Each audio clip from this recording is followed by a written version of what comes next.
Breaking news చూస్తున్న ముఖ్యమంత్రి చంద్రబాబు ఇవాళ ఏలూరు జిల్లాలో పర్యటించనున్నారు. ఉపరాష్ట్రపతి సిపి రాధాకృష్ణన్తో కలిసి దేశంలోనే మొట్టమొదటి నాన్ జిఎంఓ పాప్కార్న్ మొక్కజొన్న హైబ్రిడ్ విత్తనాన్ని ఆయన ఆవిష్కరిస్తారు. ఏలూరు జిల్లా ముస్నూర్లో గోర్మే పాప్కార్నికా సంస్థ ప్రాంగణంలో ఈ కార్యక్రమం జరగనుంది.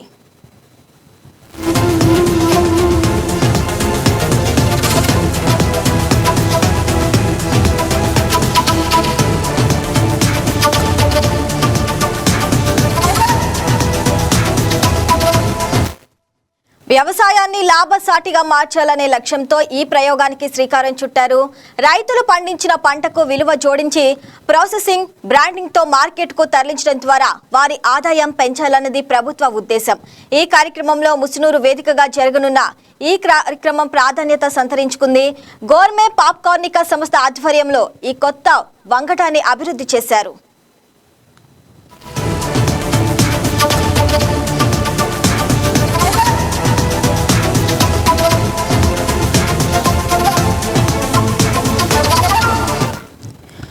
ప్రస్తుతం ఈ సంస్థ దేశవ్యాప్తంగా వేలాది ఎకరాల్లో పాప్కార్న్ మొక్కజొన్న సాగు చేస్తూ వేలాది మంది రైతులతో భాగస్వామ్యం కలిగి ఉంది.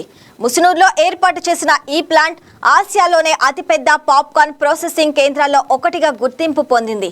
దేశంలోని వేలాది సినిమా థియేటర్లకు పాప్కార్న్ సరఫరా చేయడంలో ఈ సంస్థ కీలక పాత్ర పోషిస్తుంది.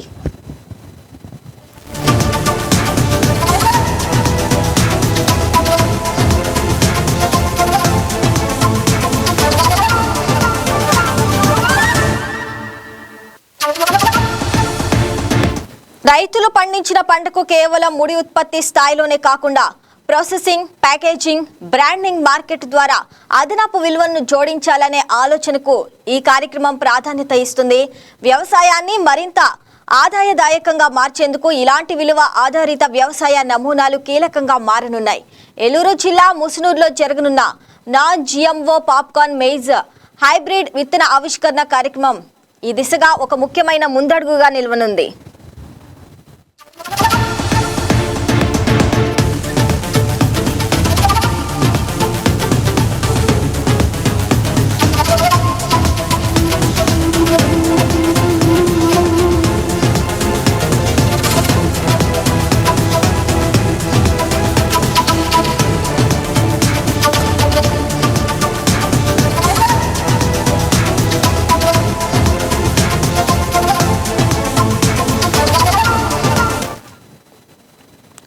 రైట్గా ఇదే అంశానికి సంబంధించి మరింత సమాచారం మా కరెస్పాండెంట్ మురళి అందిస్తారు. మురళి, చెప్పండి, ఇవాళ ఏలూరు జిల్లాలో సీఎం చంద్రబాబు పర్యటించనున్నారు, దాని గురించి అప్డేట్స్ ఏంటి? Good morning Shravani. ఏలూరు జిల్లా ముస్నూరు మండలంలో ఉపరాష్ట్రపతి రాధాకృష్ణన్, అలాగే ముఖ్యమంత్రి చంద్రబాబు నాయుడు, అలాగే గవర్నర్ అబ్దుల్ నజీర్ కూడా పర్యటించనున్నారని చెప్పుకోవచ్చు.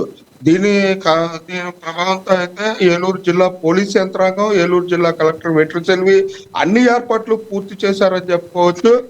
ముసునూరు మండలంలో పేజ్ కు సంబంధించి కొత్త వంగడాన్ని ఆవిష్కరించడానికి ఉపరాష్ట్రపతి రాధాకృష్ణన్ ఉదయం 10 గంటలకు ఉదయం 10 గంటలకు గన్నవరం చేరుకుంటున్నారు. గన్నవరం నుంచి రోడ్డు మార్గంలో ముసునూరుకి చేరుకుంటారు. పాప్కార్న్ కార్నివాల్ జరిగే ప్రాంతంలో కొత్త వంగడాన్ని ఆవిష్కరించడానికైతే ఉపరాష్ట్రపతి పర్యటన నేపథ్యంలో ముఖ్యమంత్రి నారా చంద్రబాబు నాయుడు, అలాగే గవర్నర్ అబ్దుల్ నజీర్ కూడా ఈ కార్యక్రమంలో పాల్గొంటున్నారు.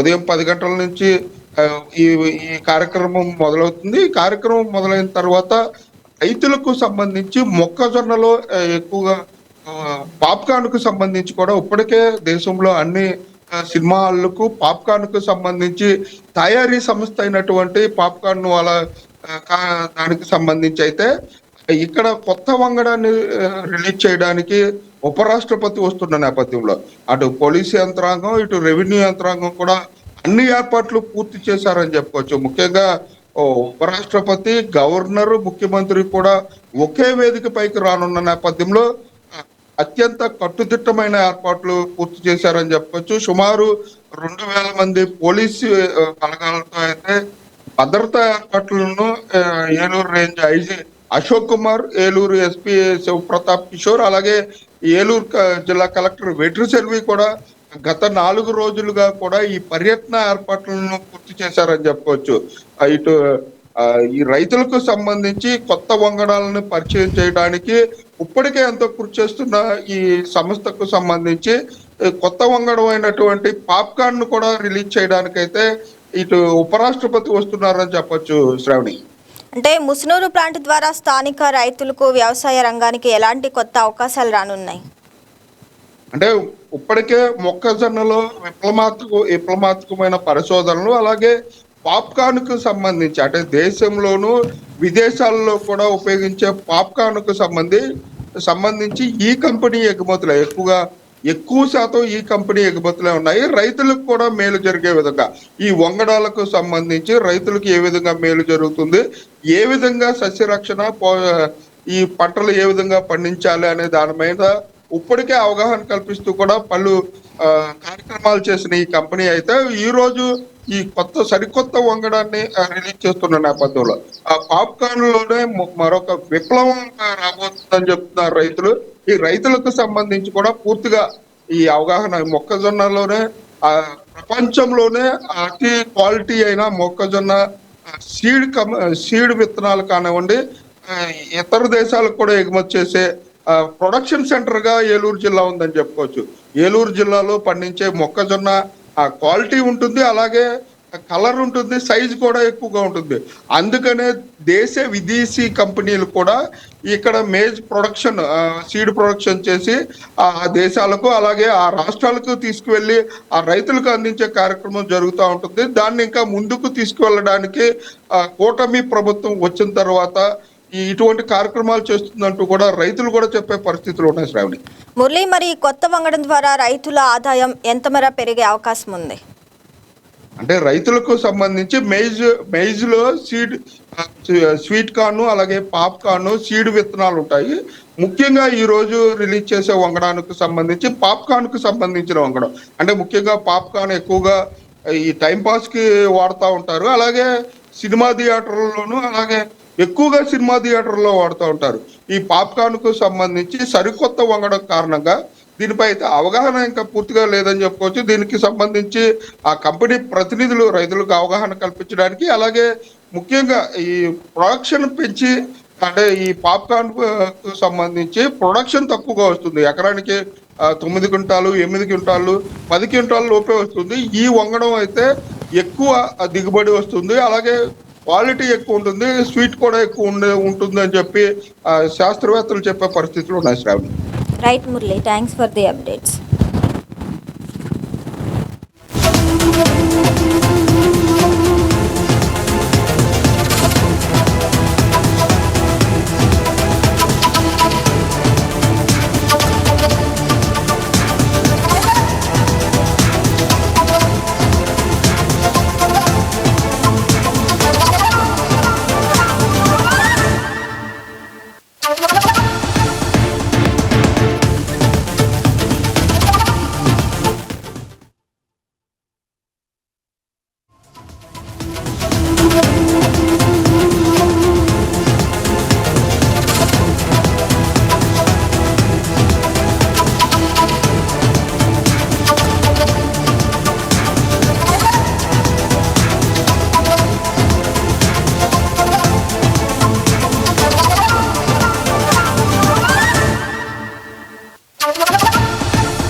తెలంగాణ ముఖ్యమంత్రి రేవంత్ రెడ్డి తన లండన్ పర్యటన ముగించుకొని కొద్దిసేపటి క్రితం హైదరాబాద్ చేరుకున్నారు.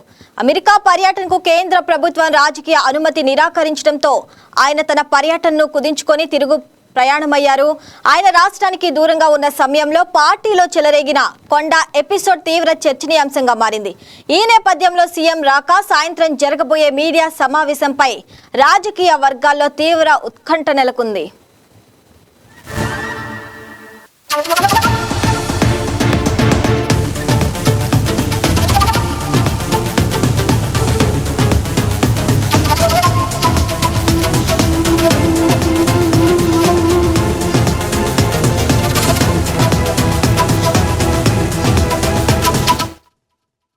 తెలంగాణ కాంగ్రెస్ లో మంత్రి కొండా సురేఖ కుమార్తె సుస్మితా పటేల్ చేసిన వ్యాఖ్యలు పెను దుమారం రేపాయి. పరకాల నియోజకవర్గంలో జరిగిన ఓ కార్యక్రమంలో ప్రస్తుత ఎమ్మెల్యే రేవూరి ప్రకాష్ రెడ్డికే వచ్చే ఎన్నికల్లో మద్దతిస్తానన్న సీఎం ప్రకటనను సుస్మిత బహిరంగంగా సవాల్ చేశారు. రేవంత్ రెడ్డి వచ్చినా ఆయన తాత వచ్చినా పరకాల్లో పోటీ చేసి గెలిచేది తానేనంటూ సుస్మిత ఘాటు వ్యాఖ్యలు చేశారు.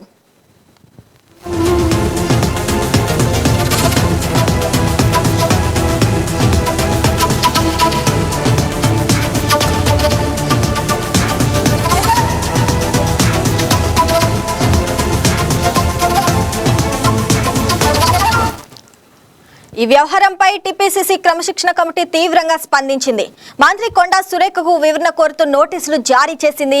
ఈ విషయంపై తాను చెప్పాల్సింది ఇప్పటికే క్రమశిక్షణ కమిటీకి వివరించానని కొండా సురేఖ స్పష్టం చేశారు. అయితే ఈ వ్యవహారాన్ని ముఖ్యమంత్రి రేవంత్ రెడ్డితో పాటు కాంగ్రెస్ అధిష్టానం కూడా అత్యంత తీవ్రంగా పరిగణిస్తున్నట్లు తెలుస్తుంది. పార్టీ అంతర్గత వర్గాల్లో ఈ అంశంపై విస్తృత చర్చ జరుగుతుంది.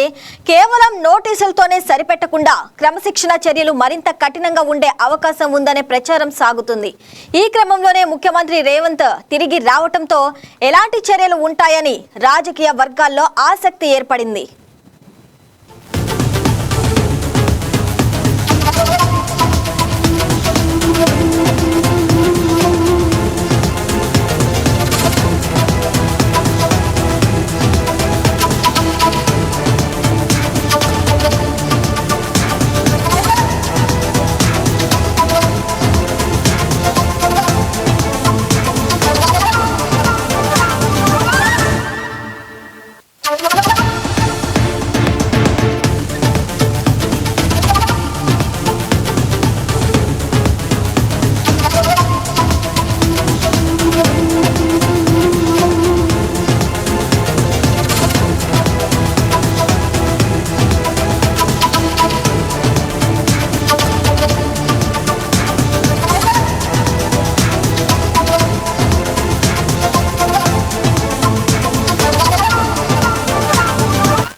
తెలంగాణ వ్యాప్తంగా ఆదివారం అర్ధరాత్రి నుంచి తలపెట్టిన ఆటోల సమ్మెను విరమించుకున్నట్లు ఆటో కార్మిక సంఘాల జేఏసీ నేతలు ప్రకటించారు. రవాణా శాఖ మంత్రి పొన్నం ప్రభాకర్ తో జేఏసీ నేతలు జరిపిన చర్చలు సఫలం కావడంతో సమ్మెను విరమించారు. ఆటో కార్మిక సంఘాల డిమాండ్ల పట్ల ప్రభుత్వం సానుకూలంగా ఉందన్నారు. డ్రైవర్ల ప్రధాన డిమాండ్లపై ప్రభుత్వం సానుకూలంగా స్పందించడంతో ఈ నిర్ణయం తీసుకున్నట్లు జేఏసీ నేతలు ప్రకటించారు. ముఖ్యంగా 2012 నుంచి పెరగని ఆటో ఛార్జీలను సవరించేందుకు ప్రభుత్వం అంగీకరించింది. ఛార్జీల పెంపుపై సంబంధిత వర్గాలతో చర్చించి నివేదిక రూపొందించి అనంతరం కొత్త రేట్లపై జీవో జారీ చేస్తామని హామీ ఇచ్చింది.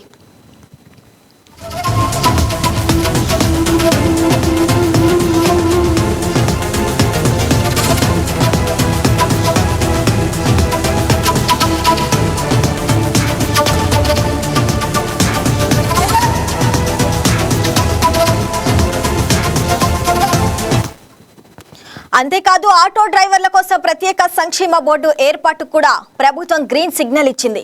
దీనిపై కార్మిక రవాణా శాఖ అధికారులు యూనియన్ నేతలతో సెప్టెంబర్ 1న ఉన్నత స్థాయి సమావేశం నిర్వహించనున్నారు. ఓలా, ఊబర్ వంటి ప్రైవేటు అగ్రిగేటర్లకు ప్రత్యామ్నాయంగా తెలంగాణ ప్రభుత్వం సొంతంగా రైడ్ హెయిలింగ్ యాప్ను అభివృద్ధి చేయనుంది. డ్రైవర్లకు న్యాయమైన ఆదాయం, ప్రయాణికులకు సరసమైన ఛార్జీలు అందించడమే లక్ష్యంగా ఈ యాప్ను తీసుకురానున్నట్లు మంత్రి పొన్నం ప్రభాకర్ తెలిపారు. ఇక కాలుష్య నియంత్రణలో భాగంగా పాత పెట్రోల్, డీజిల్ ఆటోలను ఎలక్ట్రిక్ వాహనాలుగా మార్చుకునేందుకు లేదా కొత్త ఈవీ ఆటోలు కొనుగోలు చేసేందుకు ఒక్కో డ్రైవర్కు 1,50,000 రూపాయల వరకు సబ్సిడీ అందించనున్నట్లు ప్రభుత్వం వెల్లడించింది. ఆర్టీసీ ఎలక్ట్రిక్ ఆటోలను నడుపుతున్నందున ప్రచారంలో వాస్తవం లేదని మంత్రి స్పష్టం చేశారు.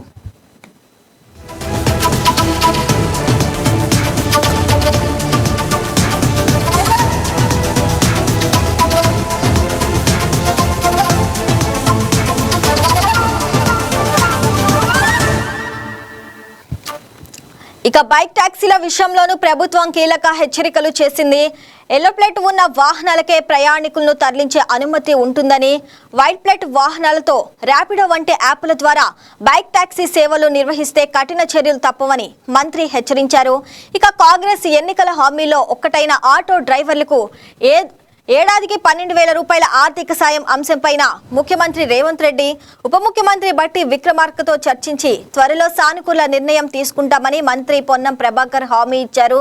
మొత్తంగా సమ్మె విరమణతో హైదరాబాద్ తో పాటు తెలంగాణ వ్యాప్తంగా ప్రతిరోజు ఆటోలపై ఆధారపడే విద్యార్థులు, ఉద్యోగులు, సాధారణ ప్రయాణికులకు భారీ ఊరట లభించింది. ప్రభుత్వం, కార్మిక సంఘాల మధ్య చర్చలు సఫలం కావడంతో సమ్మెతో తలెత్తిన రవాణా ఇబ్బందులు తప్పినట్లయ్యాయి.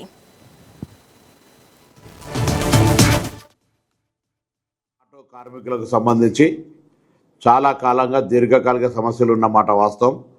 వాటిని గతంలో కూడా పరిష్కరిస్తామని చెప్పి దాని తదుపరి పని ఒత్తిళ్ల వల్ల మేము మళ్ళీ సమన్వయం కాకుండా పరిష్కారం కాలేదు.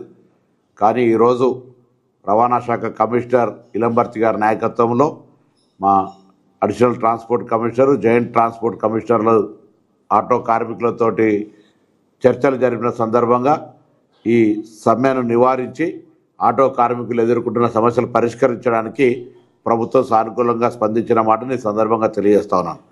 ముఖ్యంగా ఒక అపోహ తెలంగాణ ఆటో కార్మికులు యాజమాన్ల మధ్యలో ఇబ్బంది కలిగింది.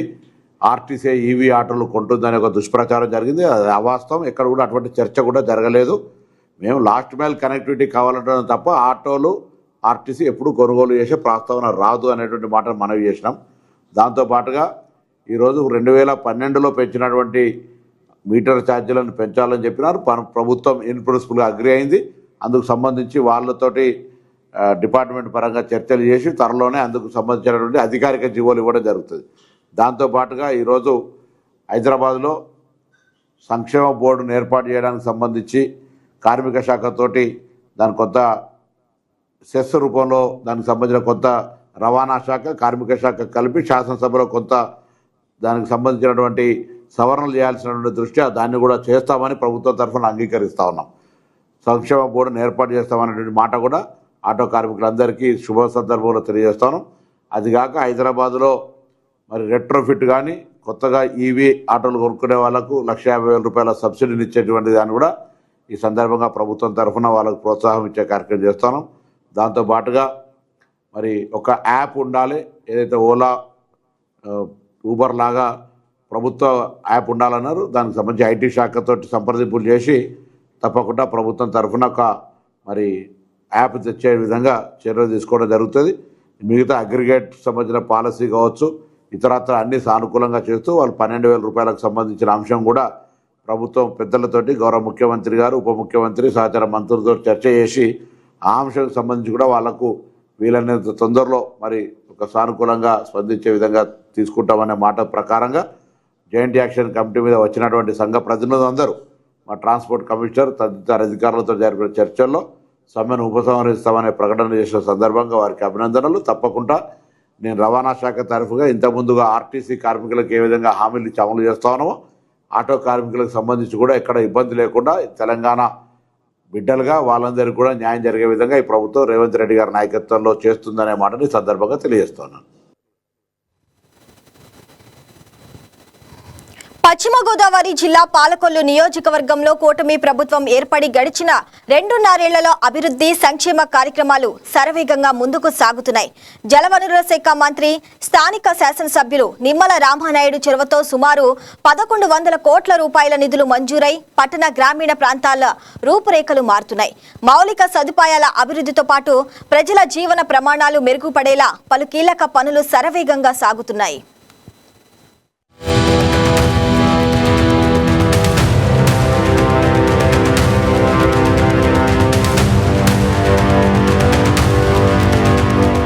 పాలకొల్లు నియోజకవర్గ వ్యాప్తంగా 1,100 కోట్ల రూపాయలతో అంతర్గత రహదారుల నిర్మాణం, విస్తరణ, త్రాగునీటి సరఫరా వ్యవస్థ బలోపేతం, ఆధునిక డ్రైనేజీ వ్యవస్థల అభివృద్ధి వంటి పనులు యుద్ధ ప్రాతిపదికన జరుగుతున్నాయి. పట్టణాలతో పాటు గ్రామీణ ప్రాంతాల్లో కూడా ప్రజలకు మెరుగైన మౌలిక వస్తువులు అందించాలనే లక్ష్యంతో అధికారులు, ప్రజా ప్రతినిధుల సమన్వయంతో పనులను వేగవంతం చేస్తున్నారు.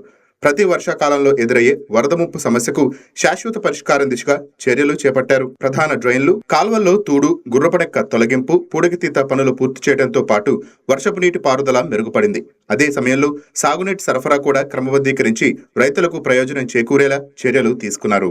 పెద్ద ఎత్తున అభివృద్ధితో పాటు, అభివృద్ధి అంటే ఏయో ఒకటో రెండో తీసుకొచ్చడం కాదు. ఓ పక్క గూగుల్ డేటా సెంటర్ నుంచి ఫైటర్ జెట్ల దగ్గర నుంచి సెమీ కండక్టర్, గ్రీన్ ఎనర్జీ ఇలా చెప్పుకుంటూ పోతే దాదాపు ఈరోజు రాష్ట్ర వ్యాప్తంగా 25 లక్షల కోట్ల రూపాయల పెట్టుబడితోటి 20 లక్షల ఉద్యోగాల కల్పనే ధ్యేయంగా ఈ కూటమి ప్రభుత్వం ముందుకు సాగుతుంది. ఈరోజు రాష్ట్ర వ్యాప్తంగా కూడా ప్రతి గ్రామంలో కూడా ఈ సీసీ రోడ్లు ఇంత పెద్ద ఎత్తున 26 నెలల కాలంలోనే దాదాపు కొన్ని వేల కిలోమీటర్లు సీసీ రోడ్లు వేసిన ఘనత కూటమి ప్రభుత్వానికి దక్కుతుంది. అలాగే మన స్థానికంగా చూసినట్టయితే మన రామానాయుడు గారు ఈరోజు రాష్ట్రంలోనే ఏ నియోజకవర్గంలోనే జరగలేనంత విధంగా అభివృద్ధిని అంత స్పీడ్గా అంత అభివృద్ధి అంత మన చేస్తున్నారంటే అది కేవలం మన రామానాయుడు గారి కృషి వల్లే. ఈరోజు చూస్తున్నాం దాదాపు ఈ 26 నెలల కాలంలోనే దాదాపు 1100 కోట్ల రూపాయల నియోజకవర్గానికి నిధులు తీసుకొస్తే ఓ పక్క కొంత రోడ్లు కానివ్వండి, డ్రైనేజీలు కానివ్వండి, అలాగే కమ్యూనిటీ హాల్ కానివ్వండి, అలాగే సీసీ రోడ్లు కానివ్వండి, ఇలా ఒకటి కాదు చెప్పుకుంటూ పోతే పార్కులు కానివ్వండి, ప్రతిదీ కూడా ఒకటి అది ఇది లేదు. ఇలా చెప్పుకుంటూ పోతే రామానాయుడు గారు చేసిన అభివృద్ధి చెప్పాలంటే ఓ రోజు కూడా సరిపోదు. కాబట్టి కొంతమంది వైసీపీ నాయకులు ఇక్కడ విమర్శిస్తున్నారు, రామానాయుడు తెచ్చిన ఈ డబ్బులు అది ఎక్కడ చేశాడు అభివృద్ధి అని. రండి మా కూడా రండి, మీకు ఖచ్చితంగా చూపిస్తాం.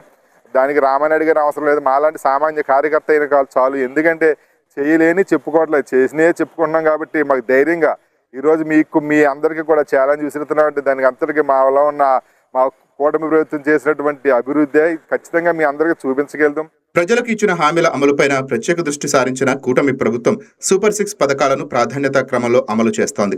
అర్హులైన ప్రతి ఒక్కరికి సంక్షేమ పథకాల లబ్ధి చేరేలా చర్యలు కొనసాగుతున్నాయి. సామాజిక పింఛన్లను నేరుగా లబ్ధిదారుల ఇళ్ల దగ్గరికి వెళ్లి అందిస్తూ వృద్ధులు, దివ్యాంగులు, ఇతర అర్హులకు మరింత సౌలభ్యం కల్పిస్తున్నారు.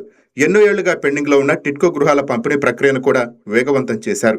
సొంతింటి కల నెరవేర్చుకునేందుకు ఎదురు చూస్తున్న వేలాది కుటుంబాలకు త్వరలోనే ఇళ్లు అందించేందుకు ప్రభుత్వం కృషి చేస్తోంది.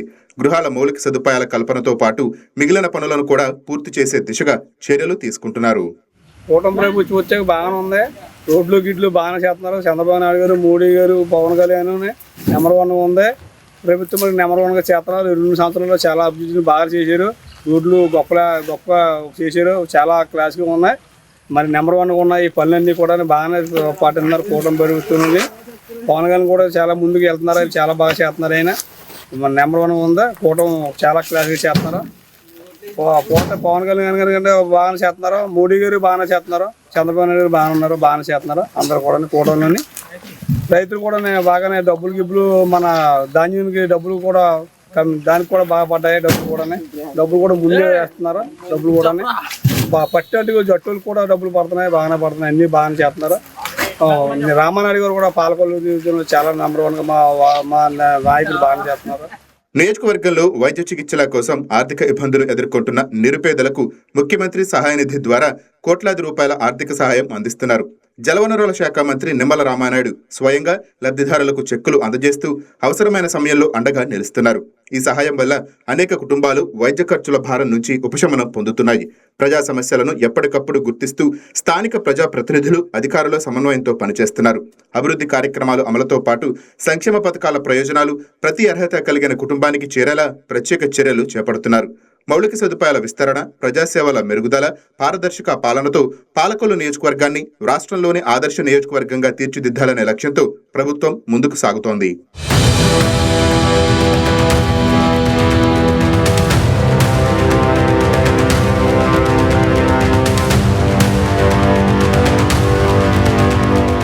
అభివృద్ధి, సంక్షేమం రెండింటినీ సమానంగా ముందుకు తీసుకువెళుతూ పాలకొల్లు నియోజకవర్గంలో చేపడుతున్న కార్యక్రమాలు ప్రజల్లో కొత్త ఆశలు నింపుతున్నాయి.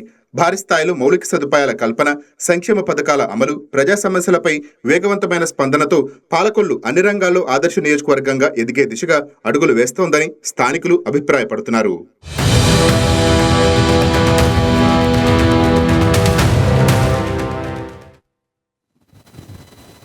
తిరుమల శ్రీవారి ఆలయంలో పవిత్రోత్సవాలు వైభవంగా కొనసాగుతున్నాయి. 3 రోజుల పాటు జరిగే ఈ పవిత్రమైన ఉత్సవాలు ఆగస్టు 23న శాస్త్రోక్తంగా ప్రారంభమయ్యాయి.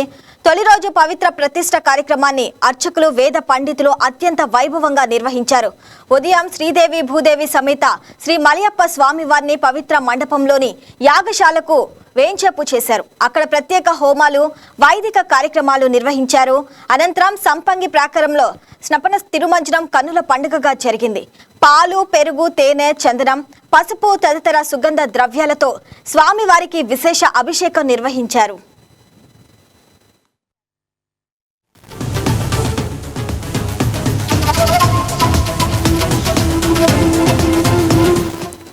ఈ సందర్భంగా వేద పండితులు పంచసూక్తాలను పఠించారు. అనంతరం పవిత్ర ప్రతిష్ట కార్యక్రమం నిర్వహించి మధ్యాహ్నం స్వామి అమ్మవార్లకు విశేష సమర్పణ చేశారు. సాయంత్రం శ్రీదేవి భూదేవి సమేత శ్రీ మలయప్ప స్వామివారు తిరుమల మాడవీధుల్లో విహరిస్తూ భక్తులకు దర్శనం ఇవ్వనున్నారు. రాత్రి యాగశాలలో ప్రత్యేక వైదిక కార్యక్రమాలు కొనసాగనున్నాయి. పవిత్రోత్సవాల కారణంగా ఆలయంలో కళ్యాణోత్సవం, ఉంజల్ సేవ, ఆర్జిత బ్రహ్మోత్సవం, సహస్ర దీపాలంకరణ సేవలు రద్దయ్యాయి. ఈ నెల 25న పూర్ణాహుతితో పవిత్రోత్సవాలు ముగియనున్నాయి.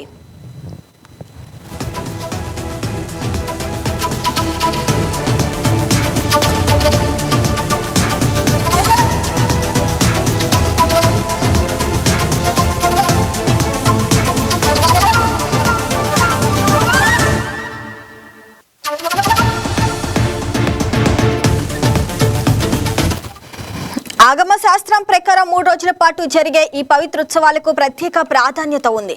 ఏడాది పొడవునా ఆలయంలో జరిగే అర్చనలు, ఉత్సవాల్లో యాత్రికులు సిబ్బంది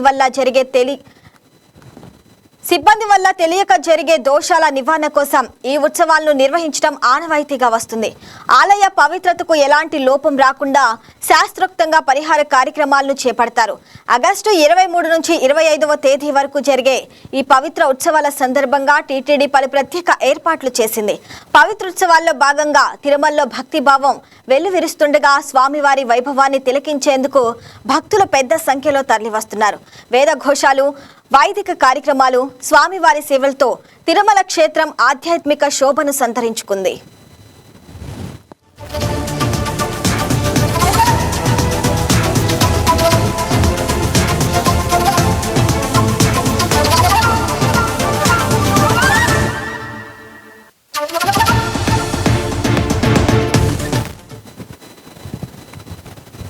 ఇవే bulletin updates. Keep watching YK news.